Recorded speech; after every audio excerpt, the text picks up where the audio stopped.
Assalamualaikum warahmatullahi wabarakatuh. Salam sejahtera Waalaikumsalam warahmatullahi wabarakatuh. semua. Tadi sudah diperkenalkan, jadi saya bersama dengan ada rekan tim Pak Ramdhani Sirait sebagai manajer komunikasi kita.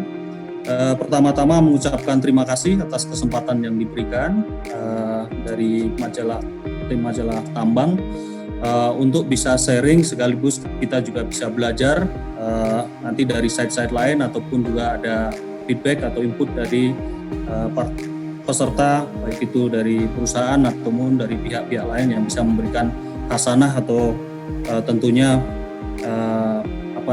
tambahan strategi kita ke depannya.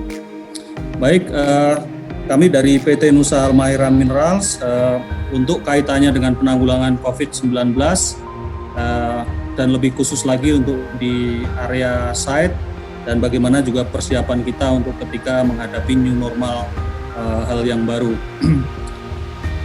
Mohon izin untuk kemudian menyampaikan slide kami dan seandainya ada gap di situ silakan untuk kemudian diinstruksi seandainya memang tidak jelas sehingga kita bisa ulang. Untuk awal kita perlu sampaikan bagi Bapak yang mungkin belum mengetahui bagaimana atau apa itu PT Nusa Halmahera Minerals. Jadi PT atau disingkat PT NHM adalah perusahaan tambang emas yang saat ini merupakan subsidiary atau patungan antara PT Indotan Halmahera Bangkit 75%, kemudian PT Aneka Tambang 25%, dan saat ini keseluruhan saham kami di PT NHM merupakan milik Putra Nasional atau PMDN mulai dari awal dari bulan Maret, tanggal 3 Maret setelah proses disvetasi dari Newcrest Mining Limited ke PT Indotan Halmahera Bangkit.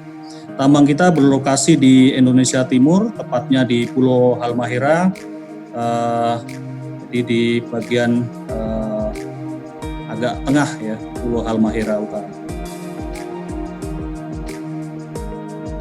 Kemudian kegiatan operasi kita merupakan tambang underground, mechanical, kemudian juga proses mill kita cyanidasi, jumlah karyawan kita sekitar 2.000 karyawan termasuk dengan kontraktor yang langsung terlibat di kegiatan operasi ataupun support langsung terhadap aktivitas operasi di site.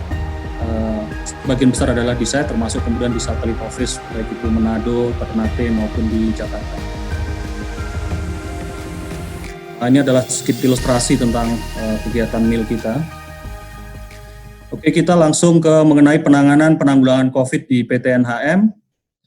Jadi secara umum kita sudah mulai monitor kegiatan atau kondisi global mengenai pandemi COVID ini, termasuk ketika di flagging di bulan Desember mulai muncul di Cina, dan kita membuat kategori metrik untuk bagaimana kita bereaksi terhadap situasi-situasi yang ada termasuk meningkat. Jadi di bulan Januari metrik seperti ini sudah mulai kita lakukan termasuk dan kita bagi terhadap 4 level untuk meningkatkan awareness kita dan dari kategori level tersebut bagaimana seharusnya kita respon. Dan sampai kemudian pada level siaga, yang kemudian level 3, yang kemudian kita membentuk tim khusus, yang sebelumnya hanya himbauan kebijakan manajemen secara umum, habis itu tim khusus dibentuk pada level 3, meskipun saat ini kalau kita sampaikan mungkin kita udah antara level 3 dan level 4, sehingga sebelah kanan itu mendrive atau menentukan langkah-langkah yang harusnya kita ambil dalam sebagai kaitan atau guidance atau panduan kita merespon terhadap situasi yang ada. Oleh karena itu, dengan adanya perkembangan terbaru di pertengahan bulan Maret, kita membentuk tim untuk kemudian menentukan strategi ke depannya seperti apa. Jadi yang di slide adalah kurang lebih strategi secara keseluruhan. Tim manajemen mendedikasikan tim yang secara khusus fokus pada penanggulangan COVID di site dan juga memperhatikan situasi perkembangan baik itu nasional maupun lokal dan tentunya di dalam site sendiri. Kita mendapatkan dukungan penuh dari owner. Kemudian secara garis besar strategi kita ada 4 pilar. Yang pertama adalah program pencegahan, yang kedua adalah program mitigasi atau penanganan seandainya terjadi kejadian sampai kemudian ada kasus. Kemudian pilar berikutnya adalah bagaimana kita berkomunikasi ataupun koordinasi dengan pihak eksternal. Kemudian yang tidak kalah penting adalah tim komunikasi. Jadi ini adalah pilar yang menjadi panduan secara keseluruhan bagaimana kita mengelola penanggulangan COVID di PT NHM. Baik, secara umum untuk pencegahan adalah kita kembalikan hal yang pertama menjadi fokus kita adalah masalah edukasi. Adalah ini hal yang simpel tetapi kami rasa ini juga hal yang sangat efektif, tetapi kemudian kembalikan back to basic tentang filosofi tentang bagaimana penyebaran COVID-19 ini dan bagaimana kontrolnya. Tentu saja kami juga berkoordinasi dengan pihak-pihak medik, ataupun dalam hari ini kami disupport dari tim ISOS di site untuk memberikan pemahaman tentang bagaimana COVID ini penyebarannya dan juga bagaimana sebaiknya penanganannya. Yang pertama secara simpel adalah human to human atau orang ke orang, dan inilah yang dikontrol dengan physical distancing, jaga jarak satu sama lain, kemudian penggunaan masker untuk spread direct. Tapi kemudian yang lain berikutnya adalah dia adalah nyebar dari peralatan atau barang-barang yang dipegang, baru terpegang satu yang lain. Inilah perilaku kebersihan kita atau hygiene, dan juga termasuk perilaku untuk kemudian walaupun dipegang, tapi kalau kemudian kita tidak menyentuh bagian-bagian wajah kita, sebenarnya juga relatif itu juga pengetahuan yang penting untuk kemudian kita cascade ataupun extend ke karyawan kita termasuk keluarga. Kemudian yang berikutnya adalah level 3 termasuk kemudian orang sudah terinfeksi ketika masuk tubuh kita masih punya yang namanya imun atau antibodi kita, yang ini dikontrol dengan lifestyle kita, baik itu pola makan, istirahat, ataupun kebiasaan-kebiasaan lain yang mungkin bisa meningkatkan imun, misalkan olahraga, ataupun yang mengurangi imun yang harus dicegah, misalkan kebiasaan yang baik, misalkan merokok dan yang lain yang mungkin terlalu berlebihan di situ. Dan itulah dituangkan dalam bentuk berbagai hal, salah satunya adalah edukasi pamflet yang ini disosialisasikan menjadi panduan ke karyawan, bisa juga hal ini kemudian mereka pakai untuk keluarga, dan kita campaign untuk kemudian di media informasi kita, baik itu elektronik ataupun sifatnya banner ataupun safety share hari-hari ke tim kita. Ini adalah contoh-contoh hal-hal yang kemudian kita improve, hal-hal basic mengenai kegiatan cuci tangan, ataupun ketika kita tambahkan fasilitas-fasilitas cuci tangan di area strategis di site, seandainya tidak ada maka kemudian atau susah untuk kemudian diaplikasikan, maka orang difasilitasi untuk hand sanitizer di situ. Kegiatan meeting-meeting di area atau tempat berkumpul, itu kemudian dikontrol untuk kemudian melakukan physical distancing atau jaga jarak satu dengan yang lain, untuk meminimalkan spread atau penyebaran antar karyawan. Masuk meeting kita, termasuk fasilitas olahraga dan juga mess hall, kita sudah men-stop untuk kegiatan olahraga yang sifatnya partnering atau dia ada transfer, baik itu bentuk peralatan olahraga yang bergantian, sehingga alternatifnya adalah mereka olahraga yang sifatnya individual seperti jogging, senam, dan lain sebagainya yang itu bisa dilakukan secara individu. Untuk mess hall kita juga sebelumnya karyawan berkumpul untuk makan bersama atau prasmanan, akhirnya semua saat ini kita berlakukan untuk individual menggunakan meal box atau kotak makan. Kebetulan kemudian ibadah kita juga fasilitasi untuk bagaimana itu dilakukan secara aman. Kebetulan kita juga baru saja menyongsong bulan Ramadan, akhir Ramadan, Idul Fitri bagi karyawan Muslim, dan tentunya ini ketika berada di site juga menjadi momen spesial, tapi bagaimana agar ini tetap dilakukan dengan aman, kita juga melakukan proses kontrol di sini, termasuk selebrasi ataupun acara makan-makan dan sebagainya untuk kita atur untuk sedemikian rupa. Dari sisi pencegahan ini juga ada kebijakan-kebijakan perusahaan yang dilakukan. Jadi sejak tanggal 30 Maret PT NHM sudah melakukan lockdown yang berlanjut sampai sekarang, di mana seluruh karyawan harus berada di site, termasuk karyawan lokal yang sebelumnya pulang balik tiap hari, sehingga kemudian mereka tinggal di site dengan roster kita yang 10, sebelumnya ada 20-10 atau 4 minggu 2 minggu, 4 minggu di site, 2 minggu off, tetapi untuk karyawan lokal bisa pulang tiap hari. Jadi selama 4 minggu mereka tidak boleh pulang, tapi kemudian isolasi di dalam site. Kemudian juga tentunya adanya perkembangan kebijakan tentang flight atau transportasi umum yang kemudian mulai dibatasi.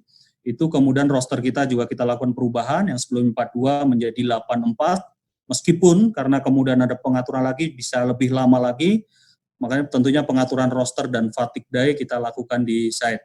Jadi mereka ada yang kemudian tergantung dari kondisi pekerjaannya, ada yang 5 hari 2 hari, ada yang 7 hari on 7 hari off ketika di site sebelum nanti kemudian cuti. Kita juga lakukan adanya kebijakan hotel transit, jadi untuk seluruh karyawan Vivo kecuali lingkar tambang karena kita masih bisa pantau dari tim social performance kita atau CSR kita, itu kita tempatkan di hotel transit. Sebelumnya 2 minggu sebelum ada peralatan rapid test, setelah ada rapid test kita tentukan 10 hari sebelum akhirnya boleh masuk site. Kemudian pengetatan izin dan pembatasan untuk visitor dan tentunya juga mengikuti prosedur yang ada. Untuk saat ini juga wajib semuanya harus melakukan rapid test. Pengaturan untuk karyawan yang tentunya tidak ada di site kita juga harus atur sedemikian rupa, termasuk bagaimana benefit dan sebagainya, karena ini bisa menjadi concern lain. Sebagai contoh adalah karyawan kita mendisiplinkan sebelum masuk site melakukan karantina mandiri dan juga ada kuesioner yang harus diisi secara jujur, tapi karena khawatir pressure berkurangnya pendapatan, makanya mungkin berpotensi untuk kemudian tidak diisi dengan baik, sehingga hal-hal seperti itu juga kita perhatikan. Kita juga ada expat dari berbagai beberapa negara, dan ini sudah kita kontrol mulai dari bulan Januari. Ya, untuk saat ini kita expat masih belum bisa masuk Indonesia kecuali memang ada 3 orang yang stuck di site untuk tetap kita pekerjakan di site. Kita juga melakukan pembatasan atau mengevakuasi karyawan-karyawan dengan resiko kesehatan tinggi atau comorbid. Jadi misalkan karyawan dengan carrier, ada diabetes atau kemudian tekanan darah tinggi yang ketika kemudian terjangkit berkaitan dengan imun tadi, itu untuk kemudian kita stop untuk berada di site saat ini dengan harapan bahwa mereka bisa lebih terkontrol ketika berada di rumah, dan ketika di site seandainya kemudian adanya penyebaran ini di site, mereka menjadi orang yang beresiko paling tinggi, makanya kita hindarkan untuk berada di site. Ini adalah beberapa contoh tentang proses yang kita lakukan, jadi memang cukup detail ataupun cukup beberapa layer kontrol sebelum orang masuk ke site, termasuk kemudian karyawan lingkar tambang. Secara garis besar karyawan lingkar tambang harus mengisolasi diri 14 hari di rumah, dan ini akan diverifikasi dari tim social performance atau korlap kita di lapangan, bagaimana di lingkar tambang, apakah kehidupan di masyarakat masih normal seperti biasa, atau termasuk kemudian informasi apakah ada case COVID di daerah tersebut. Seandainya clean baru mereka diizinkan. Seandainya ada beberapa case yang kita memang terpaksa harus tolak, mereka belum bisa masuk site karena di areanya menjadi kampungnya misalkan menjadi zona merah. Tetapi kemudian setelah lolos mereka tetap harus menjalani rapid test baru kemudian bisa masuk ke site. Kita sedang kaji ke depannya untuk apakah kemudian dari lokal untuk bisa kemudian kita tempatkan di hotel transit juga secara pengaturan penyebaran wilayahnya. Kalau untuk kemudian yang dari luar lingkar tambang yang kita tidak mempunyai kapasitas untuk mengontrol, makanya semuanya harus ditempatkan ke hotel transit yang sebelumnya itu 14 hari tanpa rapid, dengan rapid test kita sekarang 10 hari. Ini contoh form yang kemudian karyawan juga harus melakukan kontrol mandiri di rumah, termasuk suhu, dan ini akan menjadi dokumen untuk dilaporkan sebelum mereka mendapatkan approval ke site. Sebelah kanan adalah contoh kuesioner, pertanyaan-pertanyaan yang simple, apakah keluarganya atau bagaimana aktivitasnya, ada kunjungan teman ataupun saudara, ataupun termasuk ke rumah sakit dan sebagainya. Termasuk karyawan dalam kondisi yang dia sakit, meskipun sakit yang lain, kita belum izinkan untuk datang ke site. Dan pada akhirnya setelah semua dokumen dilengkapi, proses sign off dari site, dari manajer, safety, sampai kemudian fasilitas camp untuk kemudian tempat tinggalnya tersedia di site, baru kemudian sampai kemudian level GM untuk mendapatkan izin orang bisa masuk ke site, termasuk penggantinya. Ini adalah contoh ilustrasi yang dilakukan di Hotel Transit. Jadi kita ada 3 hotel di Ternate yang kita khususkan bagi karyawan kita untuk transit, dan di sana difasilitasi dengan medik yang mengecek tiap hari, dan ada 2 hotel di Tobelo atau kabupaten di dekat tambang kita. Dan juga dirapukan rapid test mulai dari awal bulan Mei kemarin. Sejauh ini kita sudah ada 349 total yang mengikuti rapid test, dan ada 344 yang non reaktif, dan ada yang 5 reaktif. Dari yang 5 reaktif ini kemudian di follow up untuk dilakukan swab test, tapi alhamdulillah hasilnya negatif, ya, ada 3 negatif, ada 1 yang belum keluar di situ. Hal yang menarik yang perlu dilakukan, yang kita lakukan adalah sebelum kita lakukan rapid test, kita juga komunikasi ke karyawan, termasuk pihak keluarga, karena ini secara psikologis juga penting, bahwasanya kita sampaikan seandainya terjadi hal yang tidak kita inginkan, itu akan disupport sepenuhnya oleh perusahaan sampai kemudian perawatan dan sebagainya, sehingga memberikan rasa aman dan nyaman dan ketenangan bagi pihak karyawan dan keluarga. Yang berikutnya adalah mitigasi. Mitigasi ini juga kita tidak ingin ini terjadi, tetapi tentunya dengan selama meskipun kita melakukan isolasi, tapi logistik juga tetap masuk, kita ada pergantian orang, rapid test juga mempunyai 30% potensi error. Sebuah keniscayaan adalah kita harus mempersiapkan adalah ketika case terjadi, ya. Kita bekerja sama dengan dinas kesehatan, baik itu provinsi ataupun kabupaten, termasuk RSUD, termasuk dalam proses rapid test yang saat ini sudah berjalan dengan baik. Kita juga mengedukasi karyawan kita, termasuk ketika kemudian sakit yang lain, ini agar kemudian jangan sampai takut untuk kemudian segera diperiksakan, agar kemudian ditangani dengan baik, ya, karena kemudian saat ini menjadi paranoid atau ketakutan yang berlebihan bahwa semua sakit, semua memang kemudian terkesan COVID seperti itu. Dan kita juga mengalami hal yang sama ketika mengevakuasi karyawan kita untuk penyakit yang lain, baik itu di Manado ataupun di Ternate, dan mungkin juga di beberapa tempat yang lain. Prosedur awal adalah harus menjalani proses COVID, termasuk swab dan sebagainya sebelum dia masuk ke bangsal perawatan. Dan ini ya tentunya menjadi concern tersendiri untuk kita pahaman ke karyawan. Dukungan terhadap karyawan dan keluarga ini menjadi penting, jadi kita persiapkan untuk seandainya ada case tempat kita untuk komunikasi dengan karyawan dan keluarga secara intens. Kita juga ada counseling program menggait dengan pihak ISOS, ini bagi karyawan yang mungkin anxiety atau kemudian trauma berlebihan terhadap baik itu sakit ataupun tidak sakit dengan situasi yang ada. Mereka bisa call ketika waktu yang dibutuhkan. Strategi komunikasi, kami perlu sampaikan bahwa komunikasi mempunyai peran yang sangat penting, terutama dalam situasi saat ini, karena berbagai berita, berbagai informasi ini sangat kencang dari berbagai pihak, dan peran komunikasi seandainya belum ada di perusahaan-perusahaan, kami menyarankan ini menjadi bagian yang penting sekali agar membantu program-program perusahaan dalam pencegahan ini juga berjalan dengan baik, ataupun penanganan-penanganan, ataupun misleading yang berpotensi untuk kemudian ke depannya perusahaan akan kesulitan untuk memanage hal ini.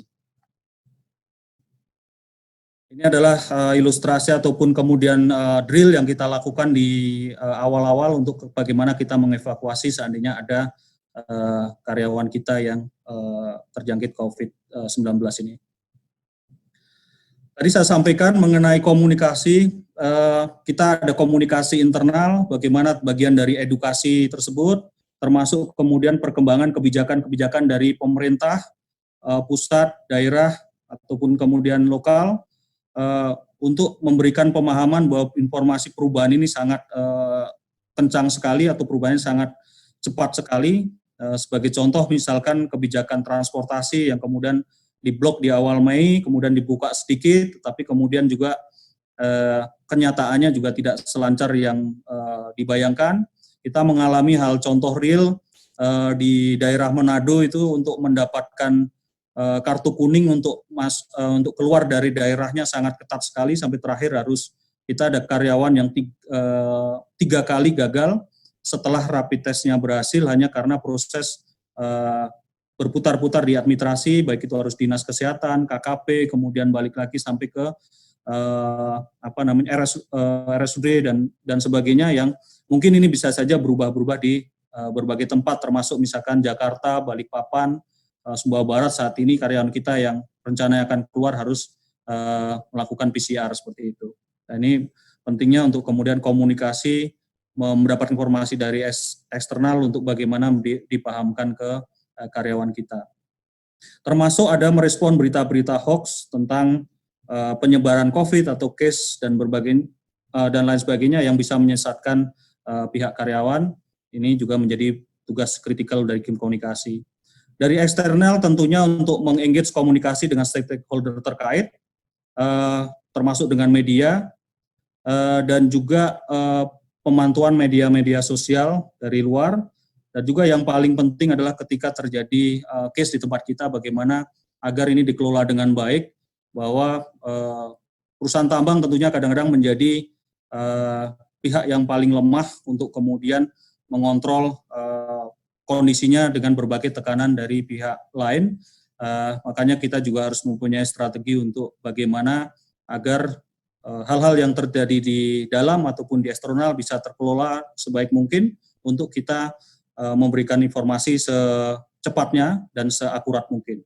Prinsip kami di NHM adalah kita mengedepankan keterbukaan tetapi terkontrol. Keterbukaan yang terukur, jadi ada case atau apapun, termasuk tadi misalkan ada yang reaktif, ataupun kemudian ketika sudah kemudian sembuh, kita sampaikan ini secara terbuka kepada karyawan secara proporsional, termasuk kemudian kegiatan di luar di hotel transit kita juga infokan ke pihak-pihak terkait secara terbuka. Di samping itu, strategi yang berikutnya juga kita tentunya mempunyai tanggung jawab sosial kepada pihak-pihak eksternal atau stakeholder di luar perusahaan. Saya pikir ini juga perusahaan-perusahaan lain melakukan hal yang sama, sesuatu hal yang memang menjadi kewajiban, apalagi dalam situasi saat ini untuk kepekaan terhadap stakeholder kita di luar tambang. Bantuan APD kita sampaikan ke lingkar tambang maupun kemudian ke pemerintah daerah dan rumah sakit yang membutuhkan di area tambang. Ada 7 ventilator juga yang kita sudah sampaikan di RSUD. Izin sedikit Pak, waktunya bisa disingkat kurang lebih 2 menit Pak. Baik Pak, ya akan selesai 2 menit. Baik. Kemudian jadi total 9 ventilator yang kita sampaikan. Di samping itu juga untuk sebagai solidaritas, dan ini juga menghilangkan ego ataupun kepanikan karyawan sendiri untuk juga memikirkan di masyarakat lingkar tambang atau pihak lain. Ini hal yang cukup baik. Kemarin karyawan secara sukarela memberikan donasi, dan hal yang menarik juga ini dialokasikan untuk pembuatan masker pada UKM lingkar tambang, kemudian dibagikan ke masyarakat. Dan ini purely dari karyawan untuk masyarakat lingkar tambang, bukan yang dari pihak atau perusahaan. Secara umum itu, jadi bagaimana persiapan tentang new normal. New normal bagi kami adalah sesuatu hal yang sudah lakukan saat ini, dan kita melihat secara nasional grafik kita belum menunjukkan penurunan atau bahkan belum menunjukkan flat. Oleh karena itu new normal bagi kami adalah bagaimana memastikan yang sudah kita lakukan di stick atau continue, sehingga itu menjadi budaya baru bagi karyawan kami ataupun keluarganya, sehingga kita bisa melewati COVID ini dengan baik, ya, atau meminimalkan dampak dari COVID ini. Pikir itu, terima kasih dari kami. Wassalamualaikum warahmatullahi wabarakatuh.